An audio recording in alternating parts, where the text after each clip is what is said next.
നമസ്കാരം എല്ലാ കുട്ടികൾക്കും ഗിരീഷ് സാറാണ്.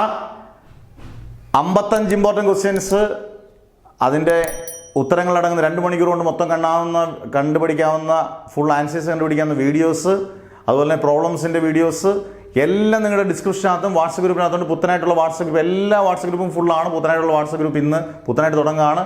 എല്ലാത്തിനകത്ത് എല്ലാ ദിവസവും ഫുള്ള് നോട്ട്സ് 2-3 വട്ടം ഇട്ട് തരും. നിങ്ങൾ അതിനകത്ത് വീണ്ടും വാട്സപ്പിനകത്ത് മെസ്സേജ് അയക്കേണ്ട ആവശ്യമില്ല. ടെൻഷൻ ഒന്നും അടിക്കേണ്ട, നന്നായിട്ട് പഠിക്കുക.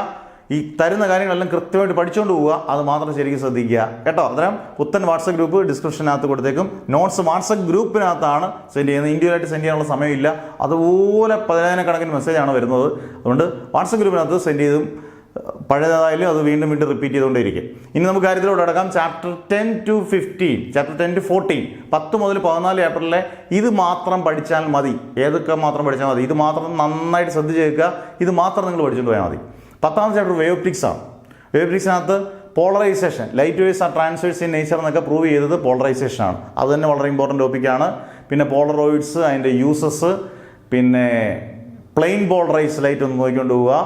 പിന്നെ എന്താണ് wave front, spherical wave front, cylindrical wave front, Huygens principle of superposition, coherent source, പിന്നെ difference between interference and diffraction, interference ബാൻഡും ഡിഫ്രാക്ഷൻ ബാൻഡും തമ്മിലുള്ള വ്യത്യാസം, പിന്നെ ബാൻഡ് വിഡ്ത്ത് എന്താണ്, ഇങ്ങനെയുള്ള ക്വസ്റ്റ്യൻസ് പഠിക്കുക. വളരെ ഇമ്പോർട്ടൻ്റ് ആയിട്ട് ഏറ്റവും കൂടുതൽ ചോദിച്ചേക്കുന്നത് അതിനകത്ത് എസ്സേ പാർട്ട് എന്ന് പറയുന്നത് വേറൊന്നുമല്ല, proof of refraction using hygienes principle, proof of reflection എന്ന് പറഞ്ഞാൽ സ്നെൽസ് ലോ പ്രൂവ് ചെയ്യുന്നതാണ്, റിഫ്ലക്ഷൻ യൂസിങ് ഹൈജീൻസ് പ്രിൻസിപ്പിൾ. ഇത്രയും കാര്യങ്ങൾ വേവ് ഒപ്റ്റിക്സ് നന്നായിട്ട് പഠിച്ചുകൊണ്ട് പോവുക. ഇത്രയും കാര്യങ്ങൾ പഠിച്ചുകൊണ്ട് പോയാൽ മതി. ഇനി ആറ്റംസും ന്യൂക്ലിയയും, ആറ്റംസും ന്യൂക്ലിയർക്ക് ഇവിടെ രണ്ടുകൂടെ ചേർത്ത് വെച്ചാൽ ഞാൻ അങ്ങ് പറയുകയാണ്. ആദ്യം തന്നെ നിങ്ങൾ nuclear fission, nuclear fusion, radioactivity, practical units റേഡിയോ ആക്ടിവിറ്റിയുടെ ക്യൂറിയും റുദർഫോർഡും, ബോറിൻ്റെ ആറ്റം മോഡൽ വളരെ ഇമ്പോർട്ടൻ്റ് ആണ് കേട്ടോ. ബോറിൻ്റെ ആറ്റം മോഡൽ, റുദർഫോർഡിൻ്റെ ആറ്റം മോഡൽ, ബോറിൻ്റെ 3 ആറ്റം മോഡലിൽ 3 പോസ്റ്റ്ലേറ്റ്സ്, അതിനകത്ത് സെക്കൻഡ് പോസ്റ്റ്ലേറ്റ് വെച്ച് ഡി ബ്രോഗ്ലി പ്രൂവ് ചെയ്യുന്നത് വൃത്തിയായിട്ട് പഠിച്ചുകൊണ്ട് പോകണം. Ionisation energy, energy levels of hydrogen atom, അത് നോക്കിക്കൊണ്ട് പോവുക.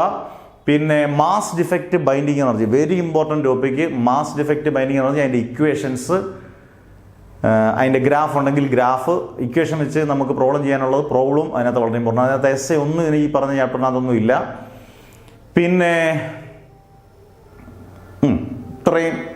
ഇത്രയും ടോപ്പിക്കുകൾ, അതെ ഇത്രയും ടോപ്പിക്കുകൾ നിങ്ങൾ നന്നായിട്ട് നോക്കിക്കൊണ്ട് പോവുക. ഇതിനകത്ത് ഒരു ചാപ്റ്റർ വിട്ടുപോയി. 11ാമത്തെ ചാപ്റ്റർ 12, 13 ആറ്റംസ് ന്യൂക്ലിയർ, 11 ഡ്യുവൽ നേച്ചറാണ്. ഡ്യുവൽ നേച്ചറിനകത്ത് നിങ്ങൾ ആദ്യം പഠിക്കേണ്ട എന്താണ് വർക്ക് ഫംഗ്ഷൻ. വർക്ക് ഫംഗ്ഷൻ്റെ മെഷർ ചെയ്യുന്നത് ഇലക്ട്രോൺ വോൾട്ടിലാണ്. പിന്നെ വർക്ക് ഫംഗ്ഷൻ കഴിഞ്ഞതിന് ശേഷം ഏറ്റവും കൂടുതൽ ചോദിച്ചേക്കുന്ന ഒരു ഷോർട്ട് ക്വസ്റ്റ്യൻ, ഇതിനകത്ത് എസ്സേ ഇല്ല.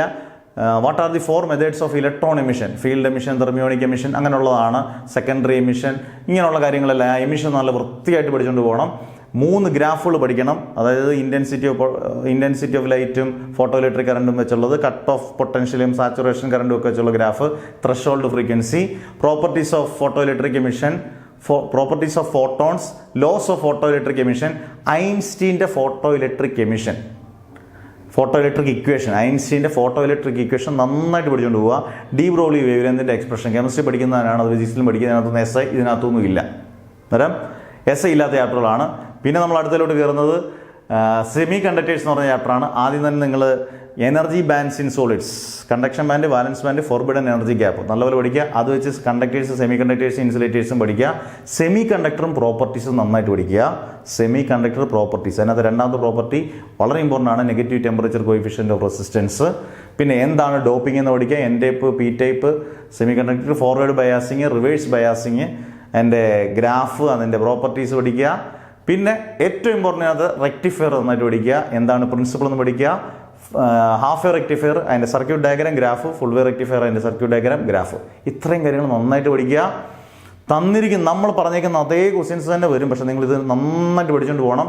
ഈ പറഞ്ഞതിനകത്തൊന്നും മിക്കവാറുള്ളതിനകത്തൊന്നും എല്ലാം ഷോർട്ട് ക്വസ്റ്റ്യൻസ് മാത്രമായിരിക്കും, എസ്സേ വളരെ കുറവായിരിക്കും. അന്നേരം നന്നായിട്ട് ശ്രദ്ധിച്ചു കഴിഞ്ഞാൽ നല്ല മാർക്ക് സ്കോർ ചെയ്യാം കേട്ടോ. അന്നേരം കിടുകാച്ചായിട്ട് പഠിക്കുക. എന്തെങ്കിലും ഡൗട്ട് ഉണ്ടെങ്കിൽ ഇതുപോലുള്ള വീഡിയോസ് എല്ലാം നമ്മൾ തന്നേക്കുന്ന വീഡിയോസും നോട്ട്സും എല്ലാം കണ്ടുപിടിക്കുക.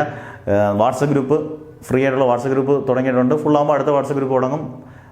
എല്ലാ വാട്സപ്പ് ഗ്രൂപ്പിനകത്ത് നമുക്ക് നോട്ട്സ് നിങ്ങൾക്ക് ഇട്ട് തരുന്നതായിരിക്കും. നന്നായിട്ട് പഠിച്ച് നല്ല മാർക്ക് കിട്ടട്ടെ എന്ന് പ്രാർത്ഥിക്കുന്നു. Never ever give up.